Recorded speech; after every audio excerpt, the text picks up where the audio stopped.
Nunes Marques suspendeu as quebras de sigilo do Silvinei Vasquez, certo? Esse requerimento era da CPMI do 8 de janeiro, os advogados recorreram ao Supremo Tribunal Federal, e o Nunes Marques,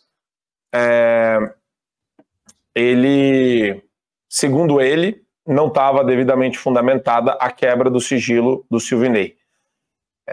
O Silvinei, ele está preso. O Silvinei está preso desde o ano passado, desde o mês passado, desde agosto, aliás. Ele está preso desde agosto, né?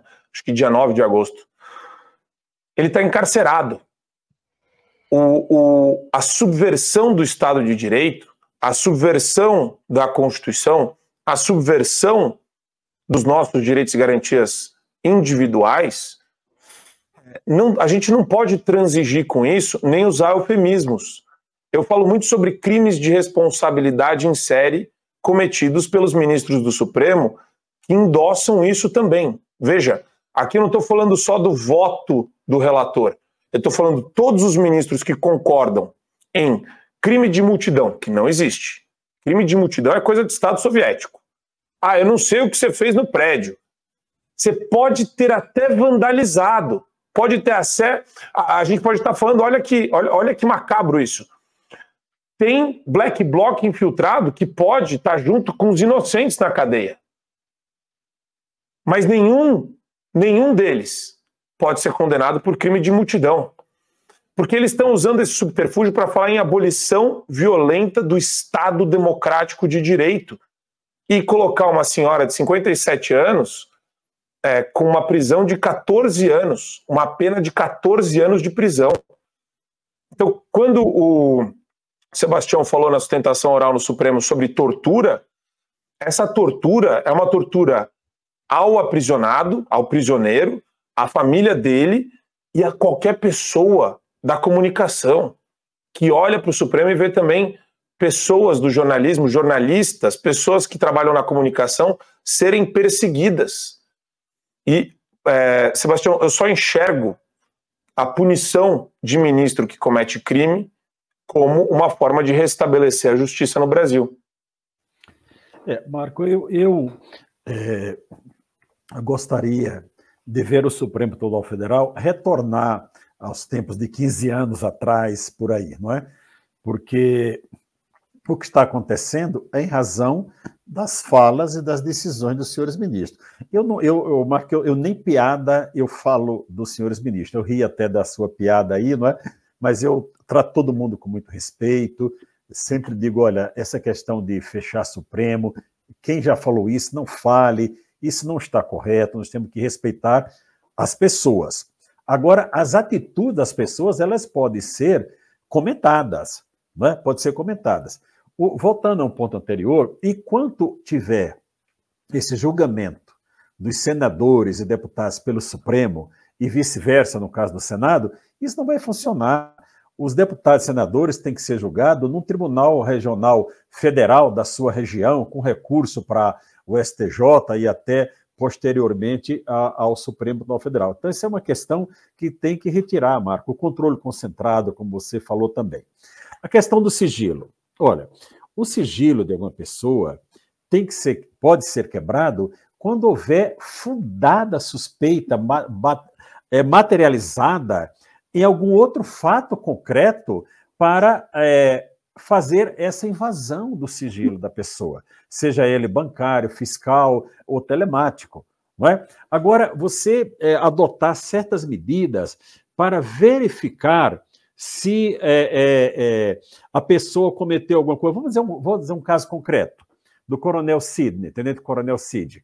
Foi buscado um cartão de vacina, pretexto de cartão de vacina, e desse cartão de vacina a pessoa ali no cárcere, fazer uma delação que não houve nem concordância do Ministério Público Federal. Isso não está correto, isso tudo foi criticado na Lava Jato. Criticado por quem?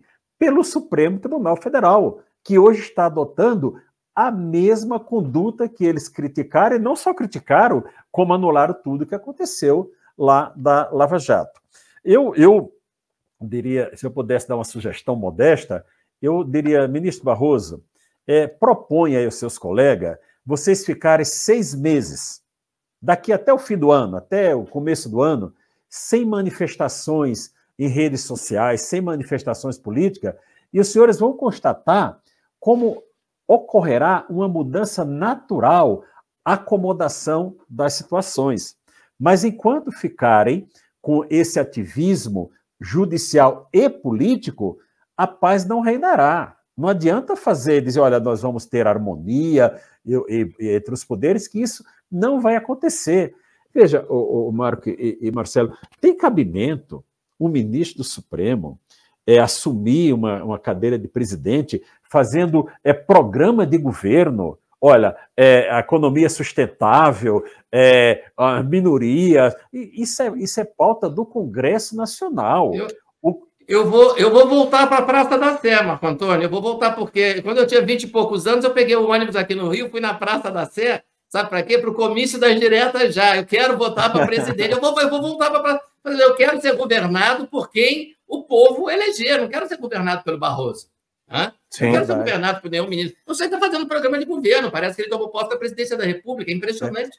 E veja, o momento que nós estamos vivendo, alguns podem não acreditar, mas o nosso momento ele é tenso. Ele é tenso. Ninguém se iluda, não é? Então, veja, do magistrado se exige sobriedade.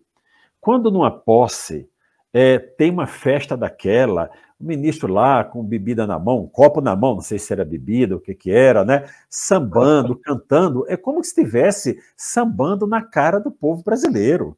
Isso não pode acontecer. Aquilo ali, ao invés de ser um momento de extravasar uma alegria, ele se torna um momento de revolta, que a população olha e fala, como é que pode uma festa dessa, com essa pompa e circunstância, os convidados, não é? Então, são cautelas que, infelizmente, o Supremo Tribunal Federal não está tomando, e, Marcos, você vai lembrar que na entrevista que eu concedi a você, o Augusto Nunes, a Paula Leal, a Fabi Barroso e o Jorge Serrão, 26 de setembro do ano passado, entrevista longa de 1h30 lá no Direto ao Ponto da Jovem Pan, à época, eu já relatava e alertava para essas situações que, infelizmente, aconteceram. Não é? Então, eu dizia e digo, o fator de instabilidade no nosso país hoje tem nome: Supremo Tribunal Federal.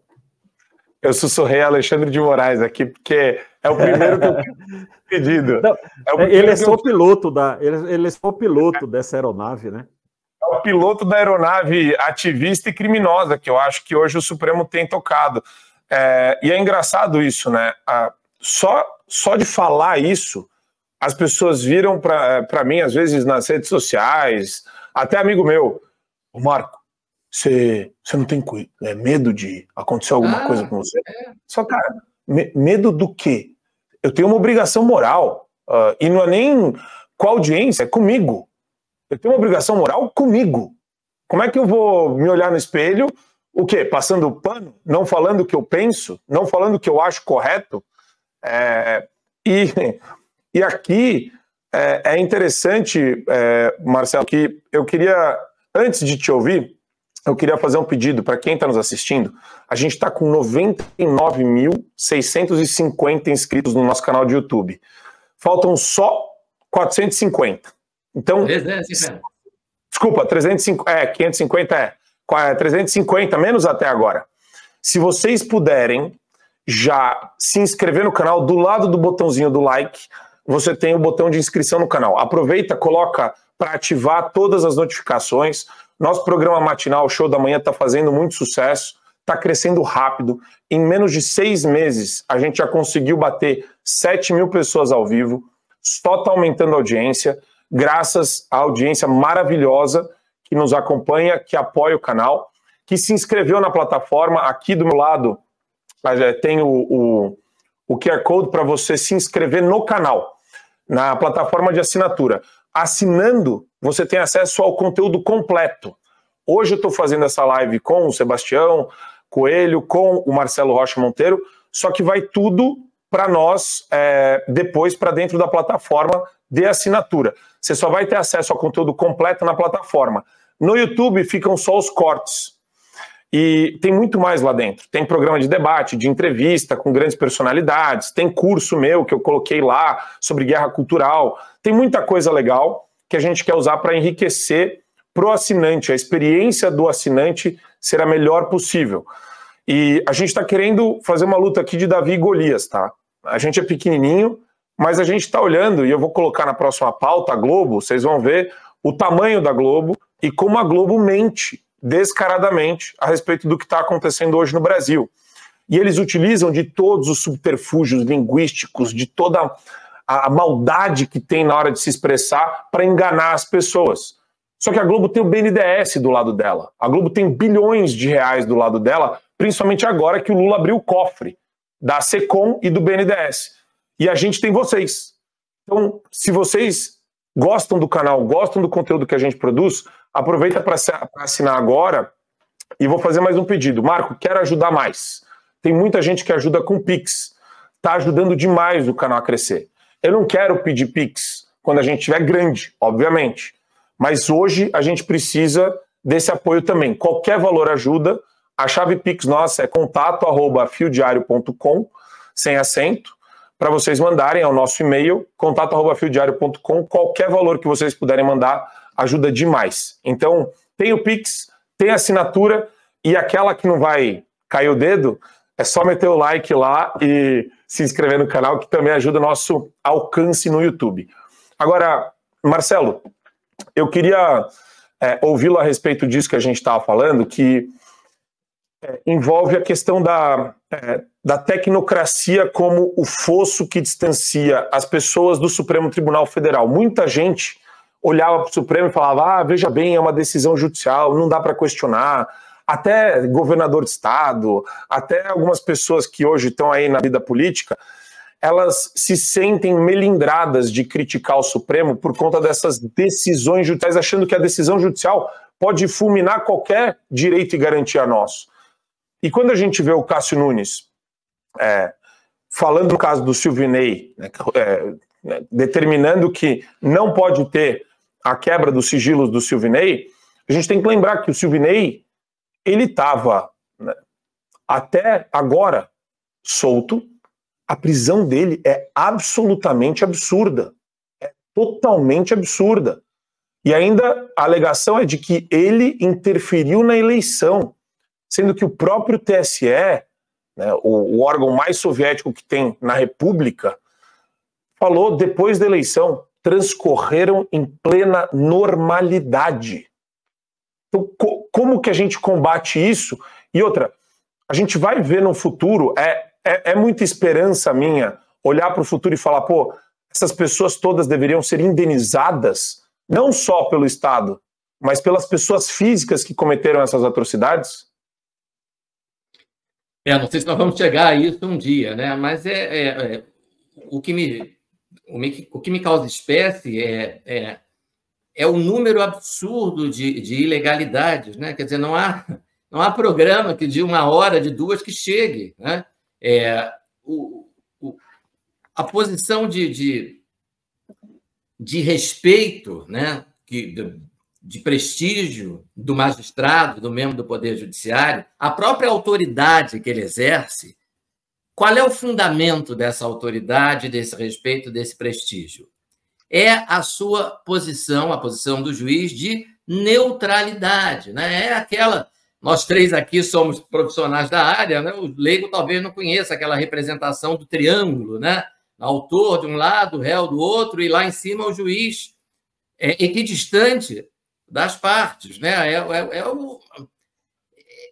Eu digo isso para os meus alunos, né? E isso aí foi algo que eu ouvi da professora Ada Pellegrini, né? Grande processualista já falecida, dizia assim: olha, devido processo legal, primeira coisa, neutralidade do juiz, né? Se o juiz não for neutro, se o juiz não for isento, se o juiz não for imparcial, você não precisa ver mais nada, porque você já não tem o devido processo legal. E, infelizmente, hoje não é isso que a gente vê no Supremo, né? A falta de neutralidade do Supremo, o ativismo, né, é tão grande, né, que você percebe e é claro que isso é proposital, isso tem uma agenda política, são situações que nunca poderiam ser da competência do Supremo. Né? Você vê, o Silvinei Vasquez, né? Policial rodoviário federal aposentado. O processo dele tramita no Supremo por quê? Né? Por uma espécie de conexão mágica que o Alexandre de Moraes criou, né, entre todos os bolsonaristas. Se você é bolsonarista, você faz parte desse grupo de criminosos que inclui deputados federais e, portanto, inclui réus que têm foro por prerrogativa de função. A meu ver, parece muito claro que tem uma agenda política por trás disso. Né? Eu, inclusive, Marcos, se você me permite, eu queria perguntar para o doutor Sebastião se nessa ação penal em que ele fez a defesa em plenário do Ayrton, não é o nome do réu? Essa ação penal tinha quantos corréus? O senhor lembra? Eu queria saber... Não, eles dividiram. Eles fizeram, embora o copia e cola, a denúncia é igual para todos. Né? Sim. Mas eles dividiram, botaram para cada um uma ação penal. Então, essa foi a ação 1060, cada um obteve um númerozinho de processo individualmente. Então, você veja que absurdo. Né? O Marco Antônio sabe, eu não quero que a coisa fique muito técnica aqui para o nosso público, mas a questão da conexão, né? Você tem vários réus acusados de um crime no processo, e aí um deles tem foro especial, o outro também, o foro especial se estende ao outro, como no caso do Collor, né? Como no caso do Mensalão. Né? O Supremo julgou réus que não tinham foro especial porque eles eram corréus na mesma ação penal em que estava, por exemplo, do Mensalão, o Valdemar da Costa Neto, que era deputado federal e tinha foro por prerrogativa de função. O seu Ayrton está no Supremo por quê? Né? No momento em que o Supremo desmembra o processo e faz um processo para cada um, é claro que todos aqueles que não têm foro especial, o processo tem que ser remetido para a primeira instância. Marcelo, então, o seu Ayrton acaba de ser condenado a 17 anos sem possibilidade de recurso, porque ele foi julgado em primeira e única instância pela corte mais alta do país. Marcelo, me permite uma intervenção? E olha o absurdo dessa conexão. Pode ser que nenhum deputado federal, nem um senador seja denunciado e julgado nesse processo, ok?